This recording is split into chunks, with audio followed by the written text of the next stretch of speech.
Damn okay goes to Jalen Hurts, a career-high 157 rushing yards. 103 of that was in the first quarter. So that was the quarter where you're like, 80 of it was on the first drive. Yeah. I mean, and there was no one there. It was like he was faster than everyone. Right. They were blocking it well. Yeah. But it just seemed like the Packers had no answer for it. Well, agreed there. And I was literally, you know me, how I talk in the screening room of the game. I literally, like, after the second run, I looked up at everybody and go, did they not understand who the they were playing today? Like, I mean, what? I mean, he was running. It was three of the most easy runs you'll ever see. It was almost like, wait, what's going on here? Is anybody in the screen? But that's, again, you know, I think, hey, Jalen's phenomenal football player and clearly has stated here that he is, you know, one of the better quarterbacks in football. You're not going to hear me say he's like top 5 quarterback in football. That ain't going to happen, all right? But either way, okay, maybe he's going in that direction. And again, just all the issues you have to worry about with that football team, it's hard to cover all your bases. And that was one last night where it looked like Green Bay kind of went like, we're going to kind of stop everything, except we're not going to have anybody there to spy him or really worry about him containing him in scrambles. And, of course, that became a big issue. And then, of course, they even broke out some quarterback runs. Yeah. And it's just it's pick your poison with Philadelphia a little bit, unless you're a special defense. And I really think there is only a handful of defenses in football that can really give them problems and kind of have the answers to all the problems that they can pose for a defense. They ran for 363 yards. The easiest 363 yards you'll ever see. That's amazing to me. You know, it really is. It's different than, like, this is not Michael Vick scrambling where Michael Vick was playing in a drop-back pass offense and making people miss, and you're like, oh, my gosh, wow. Sometimes with this, it's just like, whoa, he faked the run here, and he ran around the edge, and nobody was there for 40 yards. Holy cow. Or we pulled the right guard and give it to Miles Sanders, and nobody touches him for 20 yards. That's where I'm amazed by it. The first half was Jalen Hurts' show and all the plays he made, and then the second half they were just like, we're going to you up and run up the middle, raw. And there's nothing you can do to stop it. It's really impressive. I think we have some dots on Jalen Hurts' 42-yard run. It was the most on a scramble this season. Yeah. And no defender got within 4 yards of Hurts after he crossed the line of scrimmage until he got to the 10-yard line. So to your point, right, there was just no one there. I don't understand the process a little bit. There did not seem like there was an emphasis on, hey, let's not just go crazy in the pass rush. And then, like I said earlier, just not an emphasis on, hey, let's keep a guy there. Well, right? Wasn't it supposed to be Quay Walker? It could have been. It's a play I got to watch back again. I do think Quay Walker, if we play it again, I think he's covering Gainwell 14. So they're in a sort of a man-to-man coverage, right? Yeah. So, and because they have 2 on 81 there,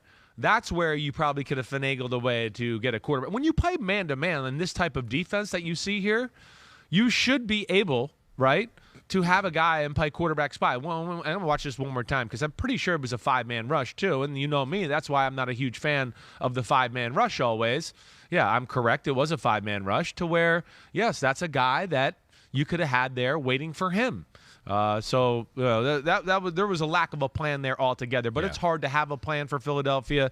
And as we've talked, I think it's really, hey, we saw the Colts and Washington, but those are teams that I look at to go special defenses. There's only a few in the NFC left that I think can really mess with this offense, and there's only a few in the AFC.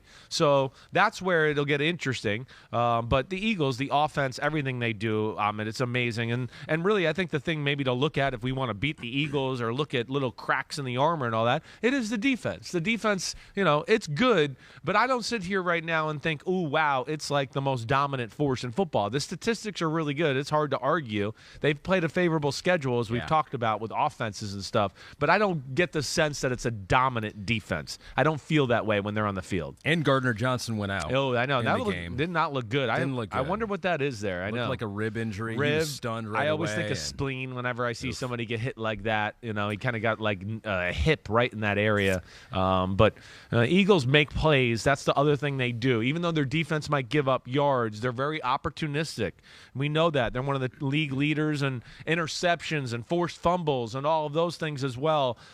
So that of course maybe covers some issues as far as the yards they allow at times. So you mentioned it already with Jalen Hurts, and it's like you do the top 40. You're famous for that. And Yeah. he'll never probably be in the top 10 of like all-around quarterbacks because He there are could some be. limitations. I There are don't- some yeah, limitations. right. And maybe he won't be top 5 or Right. whatever. Well, yeah, but for yeah. what the Eagles do is Right. my point. Yes. And it's like that's why I think the NFL is so cool right now, especially is Yeah. that there are a number of ways to win. Yes. And Nick Sirianni and what the Eagles are doing with what they're doing. Yeah. Jalen Hurts is probably the number 1 quarterback that the Eagles could have. He's a great fit for that, yes. And they've orchestrated around him. That's where I give Sirianni and Shane Steichen a lot of, this is not in their history to run this type of offense. That's not what they do. These are a group of guys who were out there with the Chargers and Phillip Rivers and we're throwing for 4,800 yards and let's unleash it and do all that. And then got to the Colts with Andrew Luck and we're like, let's unleash it. This is awesome. I got all these cool pass plays. They're really creative in that standpoint. But then they got to Philadelphia. It was Carson Wentz. Oh, wait. Jalen Hurts. Oh, we don't really like this guy. We want to trade. We don't know if he can really do it. Okay, let's start to put some plays around him that make sense for him. And now you're seeing what he can bring to the table. And, again, he gives them a toughness to their football team and an attitude, too. That's what you can't really quantify with stats, with Jalen Hurts, whether it's his calm demeanor, just his mental fortitude, all of that. There is real valuable and valuable, what do I want to say, tangible Intangibles. Intangibles. Tangible there. intangibles. Tangible intangibles. I like that. There is with him, though. And it was a good win for them. But yeah, I do worry about the Eagles' defense a little bit. He's just so laid back is Jalen Hurts, 4th quarterback in NFL history with 150 or more passing yards and 150 or more rushing yards in a single game. Michael Vick did it. Colin Kaepernick did it. It's pretty Lamar funny. Jackson did it. Right. Now Jalen Hurts did It's it. so funny to think about it, too. Like I said, it's the ease in which it was done. With Colin Kaepernick and the 49ers, we had never seen anything like it.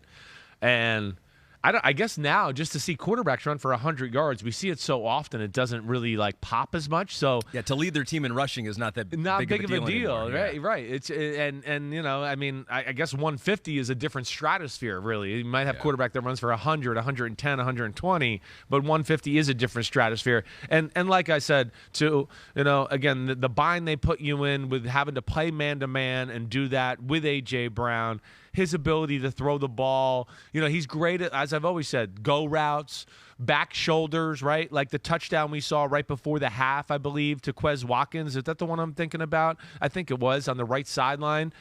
Just has a great feel of, oh, wait, the defender's in front of him. I won't lead him. I'll kind of leave it behind him. Oh, wait, he's got the defender beat by a little bit. I'll throw it out there and let him go get it. That's where Hurts has real value as a thrower to me.